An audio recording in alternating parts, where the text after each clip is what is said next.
Merhaba, ben Fatih. Merhaba, ben Elçin. Bugün bir yıl sonra ilk defa motosikletle uzun turumuza çıkacağız. Bir yıl önce motosiklete başlamıştık. Geçen sene kısa sayılabilecek bir İstanbul-Sapanca turu yaptık.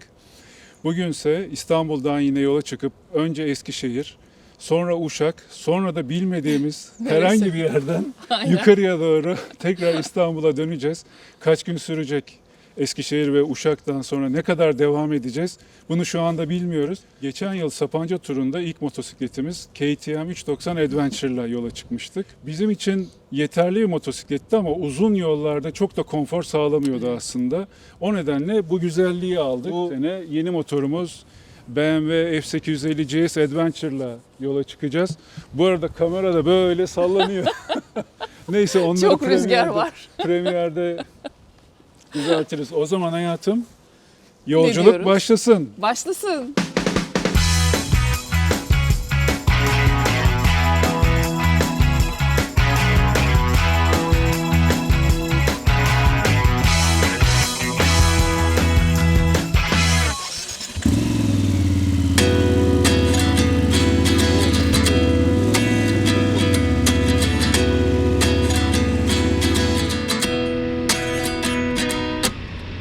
İyi yolculuklar Elçin Hanım. İyi yolculuklar canım. Şimdi öncelikle Sarıyer'den ikinci köprü, Fatih Sultan Mehmet Köprüsü. Ardından devam edeceğiz Anadolu Otoyolu ve Sultan Gazi Köprüsü'nden Bursa'ya doğru. Oradan hemen döneceğiz Karamürsel gibi İznik Gölü'nün çevresinden dolaşacağız. Rotamız bu. Ardından Bozüyük ve Bozüyük'ten de Eskişehir. Umuyorum öğleden sonra geze geze bol molalı. İşte normalde rota 5 saat gösteriyor ama biz herhalde molalarla beraber 7 saatte ancak gideriz. Evet, iyi yolculuklar tekrar Elçin Hanım. Teşekkürler canım. Size de iyi yolculuklar Fatih Bey. Teşekkür ediyorum. Keyifli bir yolculuk olacak. Evet, evet. İnsanın da aklı çocuklarında kalmıyor değil yani Evet. şimdi. Bay bay. Ne yapacaklar? Çocuklarımız Ne yiyecekler, ne içecekler? Çocuklar büyüdü ama yine de insan yani. düşünmeden edemiyor. Aklımız onlarda kalıyor. Şu anda ben Daineas'lerle öyle çok sıcak hissetmiyorum. Çok Ben de hani sabahın demek ki bu erken saatlerinde doğru bir seçim olabilir. iyi bir seçim Artık oldu. hava o kadar da sıcak değil. Öğleden sonra muhtemelen çok sıcak olur. Çok da öğleden sonralara zaten kalmak istemiyoruz değil mi? Tabii tabii. O kadar uzun mesafe için kondisyonumuz yetmez. O nedenle mümkün olduğunca planımız öğleye kadar, işte öğleden sonra saat en fazla 2'ye kadar falan motosiklet sürmek. Ardından da işte ilk defa bir şehre gidiyorsak otelimize yerleşip şöyle bir şehir turu. Hı hı. Eskişehir'de 2 gün kalacağız, 2 gece kalacağız. Uşak'ı bilmiyoruz şu anda. Uşak'a gittiğimiz zaman orada da çok gezecek yer var. Belki 2 Çok gece var. kalırız değil mi?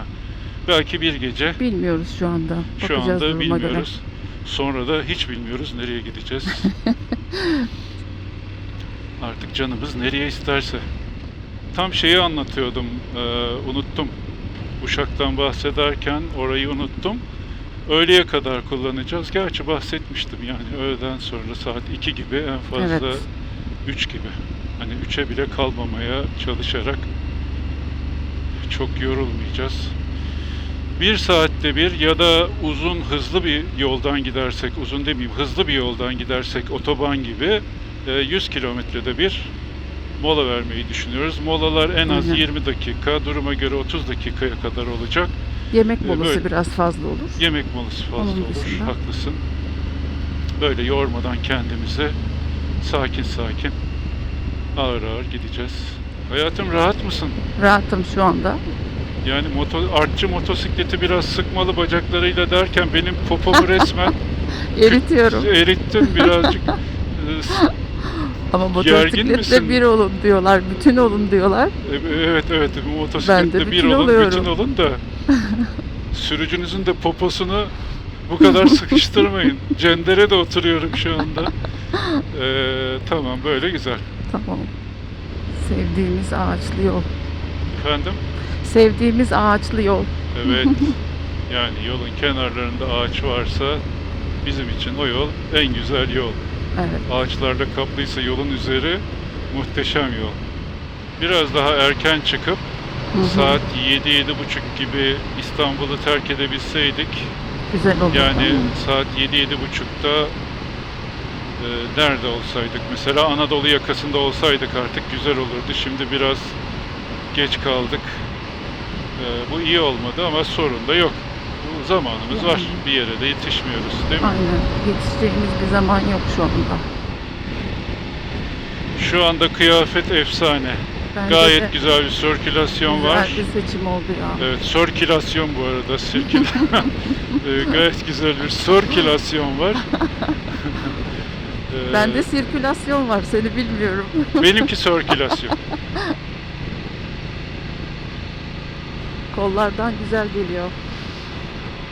Evet, hem kollardan geliyor hem göğüsten içeriye doğru böyle arkadan egzoz çıkışlarımız var. Oralardan çıkıyor ve şu saatlerde gayet güzel. Hem koruyor hem üşütmüyor. Çok da sıcak değil, bunaltmıyor. File giyseydik bu saatte biraz sanki serin Biraz, olabilirdi evet. diye düşündüm. Bir de sırf burası değil yani. O taraflar daha serin Tabii, olabilir. tabii Eskişehir civarı, Yazlık, Uşak civarı baktım meteorolojiye göre İstanbul'dan 4 derece, 5 derece daha soğuk, daha serin. Evet, sabahları daha serin. Tabii sabahları daha da serin. Şimdi biz de sabah yola çıkacağız. O yüzden temkinli davranalım. Biraz daha böyle sonbahar kış kıyafetimizle çıkalım dedik Eylül ayında. Öğleden sonra öğleye doğru sıcak olacak. Onu da biliyoruz. Biraz böyle terleyebiliriz hayatım.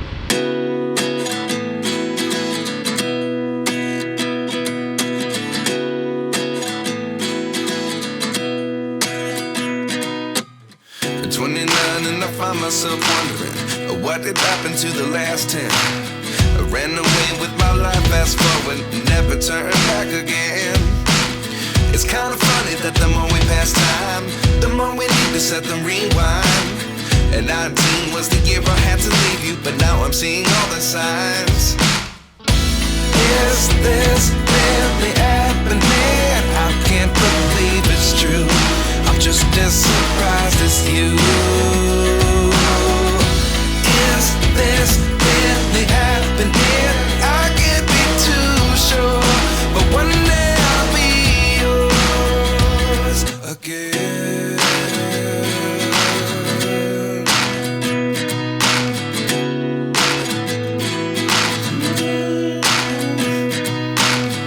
Life lessons come one in a dozen. The other 11 give something from nothing. I sit here looking for an answer. Maybe the biggest question was in the last chapter. You gave me the soul I have today. Without you I never could have moved away. But now I see what you teach. I do believe